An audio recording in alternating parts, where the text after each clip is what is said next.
यहाँ पर क्वेश्चन लिखा हुआ है, उस अर्धगोला का वक्र क्षेत्रफल ज्ञात करें जिसका व्यास दिया हुआ है 14 सेमी दिया हुआ है। उस अर्धगोला का वक्र क्षेत्रफल ज्ञात करें जिसका व्यास लिखा हुआ है, उस अर्धगोला का वक्र क्षेत्रफल ज्ञात करें जिसका व्यास दिया हुआ है 14 सेमी दिया हुआ है। तो इसको हमने पहले अर्धगोला बना दिए। अर्धगोला बनाने के बाद इसका व्यास किसको कहते हैं, यहां से लेकर यहां की दूरी को क्या कहते हैं, व्यास कहते हैं।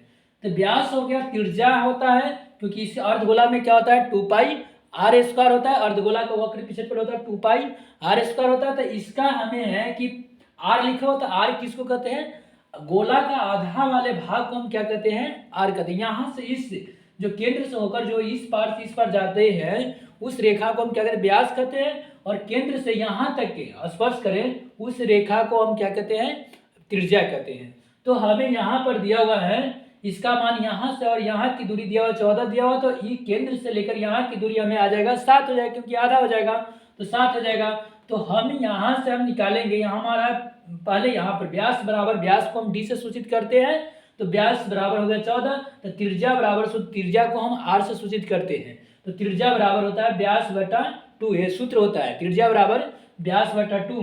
तो व्यास का मान 14 है, 14 बटा 2, इसको काट देंगे 7 हो गया, तो त्रिज्या का मान कितना आ गया, 7 आ गया। तब हमें यहाँ पर हम निकालेंगे अर्धगोला का वक्र क्षेत्रफल, लिखेंगे सूत्र लिखेंगे, तो सूत्र क्या होता है 2 पाई आर स्क्वायर होता है। अर्धगोला का वक्र क्षेत्रफल का सूत्र होता है 2 पाई आर स्क्वायर होता है। तो यहाँ लिख दिए 2 लिख दिया, पाई का मान ही पाई, इसको इस चिन्ह को क्या कहते हैं, पाई कहते हैं। पाई का मान होता है 22/7 होता है, इसका मान होता है 22/7। आर का मान हमें कितना आया है, 7 आया है, 7 आ गया। तो इसको हम स्क्वायर, आर का है स्क्वायर लिखा हुआ है, तो इसको 2 बार लिखेंगे, तो इसको हम क्या करेंगे 7 गुने 7 हो गया, 7 इंटू 7 हो गया, तो 7 से 7 काट दिए। तब इसके बाद है कि इसमें 22 में है कि 2 से हम क्या करेंगे गुना कर देंगे, गुना करने के बाद 44 आ गया, 44 में है 7 से गुना करेंगे तो हमें आ गया 308 आ गया, तो 308 सेमी स्क्वायर हमारा आंसर हो गया। अर्धगोला का वक्र क्षेत्रफल का सूत्र हो गया, लिख दिए यहाँ पर, इसका मान कितना आ गया 308 सेमी स्क्वायर आंसर इसका आ गया है। तो ऐसा ही है सवाल।